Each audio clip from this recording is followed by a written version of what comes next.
Hello, bachcho, let's read the question. The question says an aluminium ring B faces an electromagnet A. The current I through A can be altered. Then whether I increases or decreases B will not.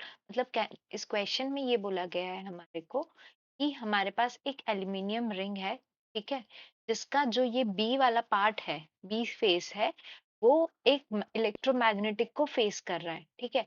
अब हमें यहाँ पे बोला है कि जो ये electromagnet है इसमें करंट आई फ्लो कर रहा है जिसको हम चेंज कर सकते हैं, और हमारे को करंट का जो डायरेक्शन है वो भी हमको दिया हुआ है। तो हमें ये बताना है कि अगर हम करंट को चेंज करते हैं तो उसके कारण हमारा जो ये कॉइल है, ये जो रिंग है, उसमें इन इन दोनों के बीच में क्या कोई फोर्स आएगा या नहीं आएगा, ये हमें बताना है।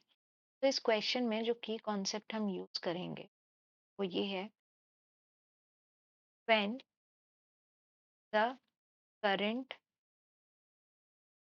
flows in solenoid, it develops magnetic field, thus creating north and south poles depending on flow direction of current. Direction of current. अब देखिए, इसमें हम करंट की वैल्यू को क्या कर रहे हैं, चेंज कर रहे हैं। करंट हमारा नॉर्मली सोलेनॉइड में फ्लो कर रहा है और कर्ल जो करंट का डायरेक्शन है इस तरीके से है। तो अब अगर इसमें हम राइट हैंड थंब रूल लगाते हैं, कर्ल के डायरेक्शन में अगर हम फिंगर्स रखते हैं तो हमारा थंब क्या बताएगा, मैग्नेटिक फील्ड लाइंस बताएगा। और मैग्नेटिक फील्ड लाइंस हमारी कैसे है, ऐसे। हमारी मैग्नेटिक फील्ड लाइंस कुछ इस डायरेक्शन में प्रोड्यूस हो रही। और वी ऑल नो कि मैग्नेटिक फील्ड लाइंस हमारी कैसे ट्रेवल करती है, नॉर्थ टू साउथ। तो यहाँ से हमारे को क्या मिल जाएगा, इससे हमें ये पता चलता है कि ये वाला जो फेस है हमारा नॉर्थ है,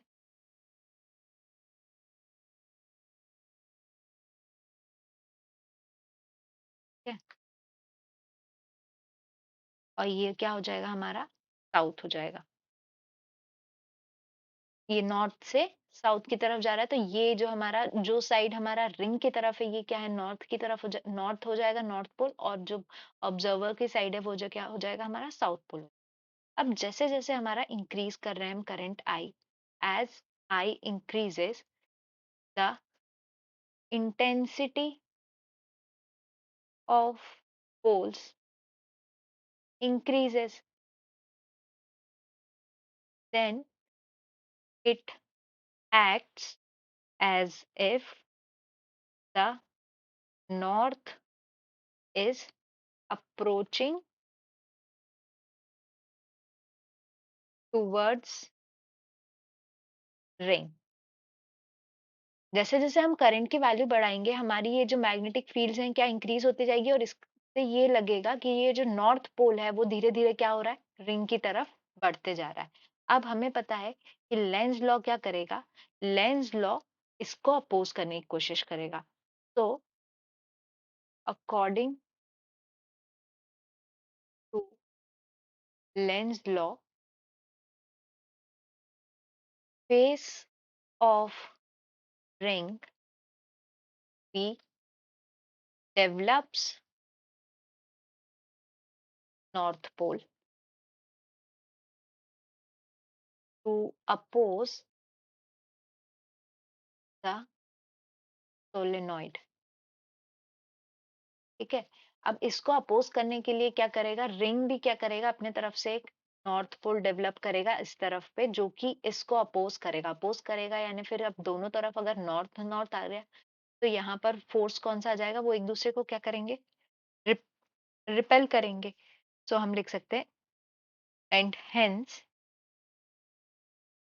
there is repulsion force between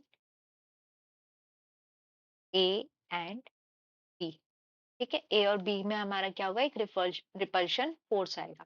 तो अब यहाँ पे अगर हम ऑप्शन देखें तो करेक्ट ऑप्शन क्या हो जाएगा, option D, if I increases A will repel B. तो हमारा करेक्ट आंसर क्या हो जाएगा, ऑप्शन डी। तो answer is option D. I hope you understood the question well. Best of luck.